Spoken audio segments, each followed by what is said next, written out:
আসসালামু আলাইকুম, আমি ডাক্তার আতিয়া রহমান, গাইনি অবস ফিল্ডে কয়েক বছর যাবৎ কাজ করছি। গর্ভবতী মায়েদের জন্য আমার পক্ষ থেকে দুটি নির্দেশনা থাকবে। আপনারা এই দুটি উপদেশ মেনে চলার চেষ্টা করবেন। গর্ভাবস্থায় বিশ্ব স্বাস্থ্য সংস্থার পরামর্শ অনুযায়ী আপনারা কমপক্ষে 4 বার ডাক্তার দেখাবেন এবং সেই অনুযায়ী চলবেন। এবং আপনার ডেলিভারি, সেটা নর্মাল ডেলিভারি হোক বা সিজারিয়ান সেকশন হোক, আপনি অবশ্যই ডেলিভারিটা নিকটস্থ যে কোনো সরকারি বা বেসরকারি হাসপাতালে করাবেন। গর্ভাবস্থার বাচ্চা পেটে আসার প্রথম 3 মাসের মধ্যেই যদি আমরা ডাক্তারের পরামর্শ মতো চলি, তাহলে গর্ভাবস্থার অনেক ঝুঁকি আমরা প্রিভেন্ট করতে পারি।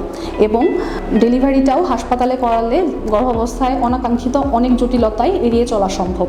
এর জন্য আপনাদের কাছে অনুরোধ থাকবে, আপনারা এই দুইটি উপদেশ মেনে চলবেন আপনার নিজের এবং আপনার বাচ্চার ভালোর জন্য।